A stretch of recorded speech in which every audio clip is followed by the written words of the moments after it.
एक समाज बनता है, एक राज्य बनता है और राज्य से एक देश बनता है। तो जब हम अपने परिवार से शुरुआत करेंगे कि हमें ऐसी प्रथा को नहीं मनाना है, मैं बहिष्कार करती हूँ ऐसी प्रथा का, ऐसी रीति रिवाज का, तो वो जरूर रुकेगा। सबसे पहले अपनी बेटी से शुरुआत कीजिए, अपनी बेटी को बताइए, क्योंकि हम आके मंच पे आके तो बहुत सारी बातें कह लेते हैं, लेकिन वास्तविकता अपने घर में कभी नहीं बताते, अपने बच्चों में कभी नहीं बताते। जब हमारी बहू आती है तो हम सोचते हैं कि इससे भी वही चीज होनी चाहिए, हमने भी तो यही सहा है, लेकिन हमें ये सब चीजें छोड़नी होंगी।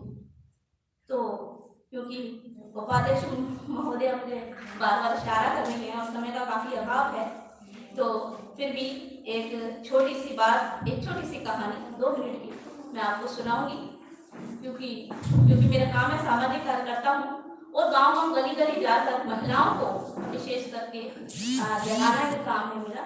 तो उसी भाषा में आपको एक छोटी सी कहानी सुनाती हूँ। एक आईएएस एक दरोगा होती है महिला, और वो हमारे गाजियाबाद में ही आके उनका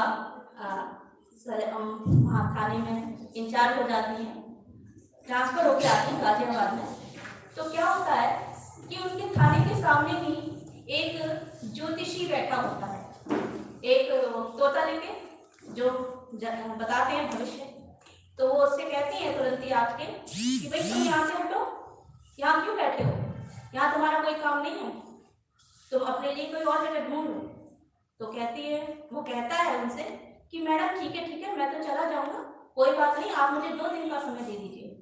तो मैडम उनको 2 दिन का समय देती हैं कि चलो ठीक है, कोई नहीं, चला जाएगा, गरीब आदमी है, क्योंकि महिलाओं में तो वैसे भी दया भावना करना ज्यादा होती है। तो 2 दिन बाद वो फिर वही नजर आता है, तो फिर से कहती हैं कि क्यों भी तुम गए नहीं अभी तक यहाँ पर।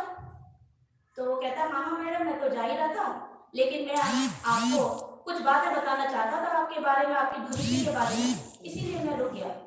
क्योंकि उस दिन वो जो 2 दिन उसने लिए थे, उसमें उसने क्या किया, तो थाने में बाकी लोग जो थे, सिपाही वगैरह बहुत सारे लोग होते कार्यकर्ता, तो वहाँ जो कार्यरत थे उनसे उनके बारे में जानकारी ले लेता है कि इनका जन्म स्थान कहाँ है, ये कहाँ से ट्रांसफर होके आई है, इनके परिवार में कौन है, 2 बच्चे हैं, पति है, तो सारी जानकारी इस तरह से ले लेता है। तो कहता मैडम मैं तो जा ही रहा था, बस आपके बारे में बताना चाहता था कि अभी आपके 2 बच्चे हैं, आपके पति का नाम ये है, और आपकी अभी मम्मी जी खत्म हो गई हैं। तो मैडम तो बड़ी प्रभावित हो जाती है कि भाई ये तो बड़ा विद्वान है, ये तो इसे तो सब कुछ पता है। तो कहती है अरे हाँ, आप तो बहुत बड़े ज्योतिषी हो, आइए अंदर लेके जाती है, थाने में बैठा लेती है चेयर पे कि बैठो। तो क्या, और उनको चाय नाश्ता कराती है कि बैठिए, उनके लहजे में देखिए क्या अंतर आ रहा है।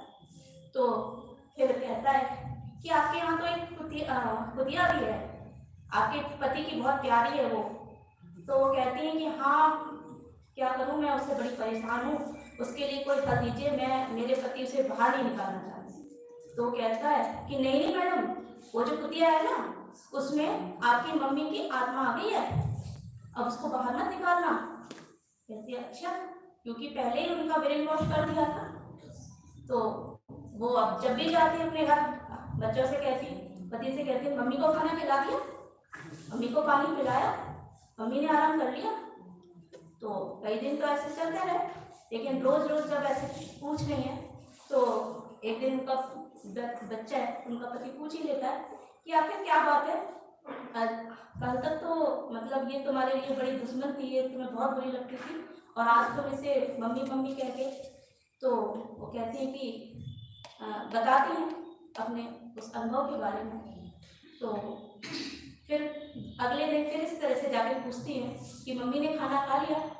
तो उनका जो बेटा होता है वो कहता है कि हाँ, बेटी कहती है उनकी कि हाँ मम्मी ने खाना तो खा लिया, लेकिन आजकल आपकी मम्मी के हमें जो चाल चलन है वो ठीक नहीं लग रहे। आज 3-4 पिताजी आए थे, उनके साथ घूमने गई थी। तो ऐसे हैं हम पढ़े लिखे साधु संतों के चरणों में गिरे पड़े, यानी आज की भले हम हायर एजुकेशन लेके वैज्ञानिक युग होने के बावजूद हम उन्हीं अंधविश्वासों में फंसे हुए हैं। इस छोटी सी कहानी के माध्यम से बस यही संदेश है आप सभी को मेरा। इसी के साथ मैं अपनी वाणी को विराम देती हूँ। नमो बुद्धाय, जय हिंद। जादू रात को